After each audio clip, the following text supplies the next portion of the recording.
Hello friends, welcome to daily current affair MCQ knowledge hunter channel.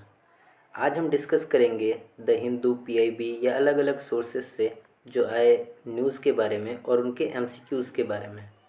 तो start करते हैं अपने डिस्कशन को। पहला क्वेश्चन है, consider the following statement. FSSAI is an autonomous body comes under the ministry of health and family welfare.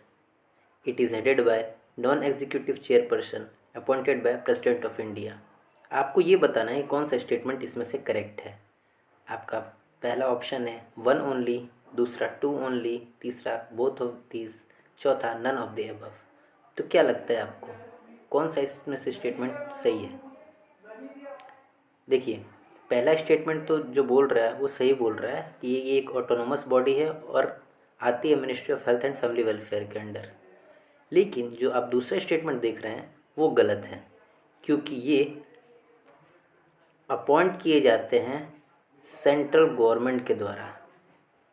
ठीक है, तो इसलिए हमारा आंसर हो जाएगा वन ओनली। आप देख सकते हैं, इसके बारे में आप रीड भी कर सकते हैं। चलते हैं अपने दूसरे क्वेश्चन की तरफ। दूसरा क्वेश्चन कहता है, पहला statement, benzene is a green colour chemical substance which is liquid at room temperature. दूसरा, it can be produce by both naturally and man made processes. तीसरा, cigarette smoke is a source of benzene exposure. आपको बताना है कौन सा statement इसमें से सही है, कौन सा गलत है। क्या लगता है आपको? बेंजीन ग्रीन कलर केमिकल है? जी नहीं, पहला ही इसमें से स्टेटमेंट गलत है। बेंजीन जो है वो कलरलेस होता है या फिर लाइट येलो कलर का होता है, जो कि लिक्विड होता है रूम टेम्परेचर पे।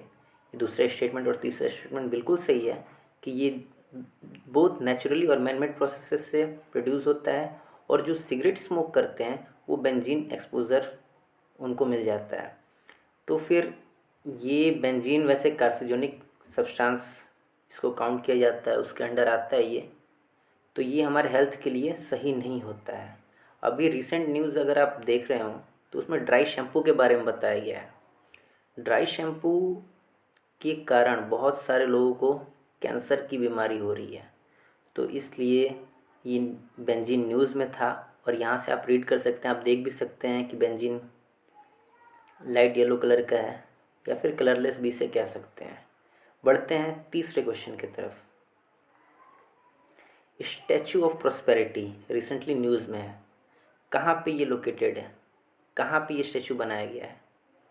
पहला है देवानगिरी, दूसरा भावनगर, तीसरा बेंगलुरु, चौथा है श्रीरंगपट्टनम। आपको बताना है कहाँ पे स्टैचू ऑफ प्रॉस्पेरिटी बनाया गया है। अभी आपने रिसेंटली न्यूज़ भी देखा होगा कि हमारे प्राइम मिनिस्टर मोदी जी उसका अनावरण किए। कहाँ पे है ये आपको बताना है। जी बिल्कुल, आपने सही सोचा है, बेंगलुरु इसका आंसर है। ऐसा दिखता है स्टैचू ऑफ प्रॉस्पेरिटी। आपको कमेंट बॉक्स में ये बताना है, अगर आप रिसेंट न्यूज़ से वाकिफ़ हो तो आपको बताना है कि ये कौन है, किसका है ये स्टैचू। देखते हैं कितने लोग बता पाते हैं। बढ़ते हैं अपने चौथे क्वेश्चन की तरफ। आपको बताना है कि कौन सी कंट्रीज़ पार्ट है G20 के, और ये आपके ऑप्शन है। देखिए ध्यान से और बताइए कौन सी कंट्री है G20 का पार्ट। आप में से जो लोग ऑप्शन 2 की तरफ जा रहे हैं बिल्कुल सही है उनका। आप लोग देख सकते हैं G20 कंट्रीज़ जो कि यहाँ पे आपको नज़र आ जाएंगी। आप लोग इसको आराम से देख लीजिएगा कौन कौन सी कंट्रीज़ है, और फिर देख लीजिएगा क्वेश्चन में क्या पूछा गया है। आंसर 2 इसका करेक्ट है। बढ़ते हैं नेक्स्ट क्वेश्चन की तरफ। COP27 अभी न्यूज़ में है, कहाँ पे होने वाला है COP27, ये आपको बताना है। ऑप्शन है इंडिया, फ्रांस, ब्राज़ील, इजिप्ट। तो जो भी लोग इजिप्ट को आंसर अपना बता रहे हैं वो बिल्कुल सही बता रहे हैं, ये COP27 होने वाला है इजिप्ट में। अच्छा, आप लोग को याद होगा अगर तो ज़रूर कमेंट कीजिएगा कि COP26 कहाँ पे हुआ था। देख सकते हैं आप इजिप्ट में शर्म एल शेख की जगह पे ये होने वाला है COP27।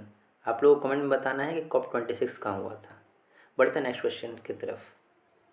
आचार्य कृपलानी के बारे में कुछ स्टेटमेंट्स दी गई हैं, आपको बताना है कौन सा स्टेटमेंट इसमें से सही है, कौन सा गलत है। या फिर ये नहीं बताना, आपको बताना है कितने स्टेटमेंट इसमें से इनकरेक्ट है। आपको इनकरेक्ट पूछा गया, आप लोग ध्यान से देखें अगर, तो कितने स्टेटमेंट इसमें से इनकरेक्ट है।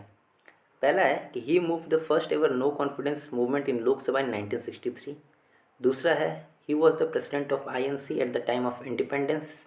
तीसरा है he was a part of non cooperation movement, civil disobedience movement and quit India movement.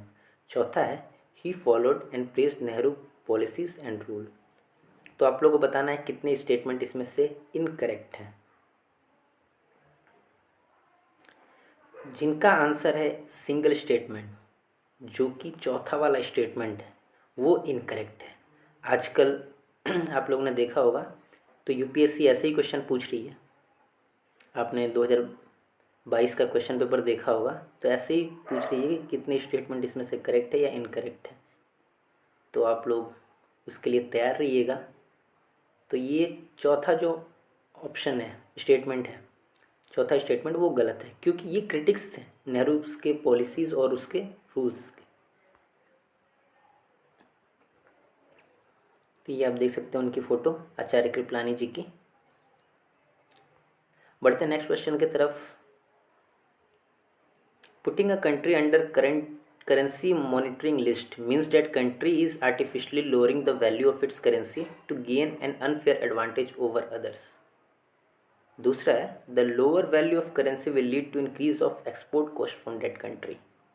तो आपको करेंसी मॉनिटरिंग लिस्ट जो कि अभी न्यूज़ में है उससे रिलेटेड क्वेश्चन पूछा गया, आपको बताना है कौन सा स्टेटमेंट इसमें से सही है।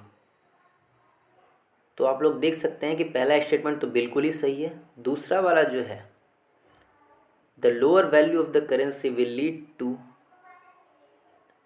यहाँ पे इंक्रीज नहीं होगा, डिक्रीज होगा, decrease of the export cost from that country. इससे अगर करेंसी अगर कोई लोअर करता है अपनी, जो कि चाइना पे इल्ज़ाम लगाया जाता है और रिसेंटली इंडिया भी अभी था, लेकिन अब करेंसी मॉनिटरिंग लिस्ट से बाहर कर दिया गया इंडिया को। तो ये अपनी करेंसी को मैनिपुलेट करके अपनी करेंसी को लोअर करके दिखाते हैं और वहाँ से एडवांटेज प्राप्त इनको होता है, क्योंकि यहाँ से जो एक्सपोर्ट होगा फिर सामान दूसरी कंट्रीज़ में, उसकी वैल्यू काफ़ी चीप होगी और लोग आराम से उसको ख़रीद पाएंगे, तो इससे अपना एक्सपोर्ट बढ़ता है। तो इस वजह से ये न्यूज़ में था। आप लोग देख सकते हैं कि कैसे करेंसी मैनिपुलेट किया जाता है और उससे क्या इम्पैक्ट होता है। तो आपको समझाने के लिए एक पिक को अपलोड कर दिया गया है, डाल दिया गया है इसमें, आप लोग इससे देख के आसानी से समझ सकते हैं कि क्या उससे इम्पैक्ट होगा। बढ़ते नेक्स्ट क्वेश्चन की तरफ। Question number 8, IUCN status of Himalayan grey langur. अभी हिमालयन ग्रे लंगूर न्यूज़ में था, तो आपका उसका IUCN स्टेटस बताना है। पहला है नियर थ्रेटेंड, दूसरा इंडेंजर्ड, तीसरा क्रिटिकल इंडेंजर्ड, चौथा लिस्ट कंसर्न। क्या लगता है आपको?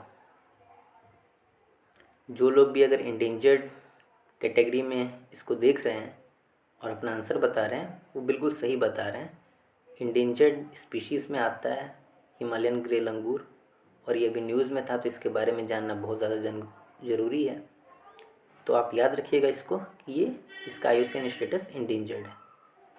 तो आज के लिए बस इतना ही। आप लोग देख सकते हैं इसकी हिमालयन ग्रे लंगूर की फ़ोटो। आज के लिए बस इतना ही।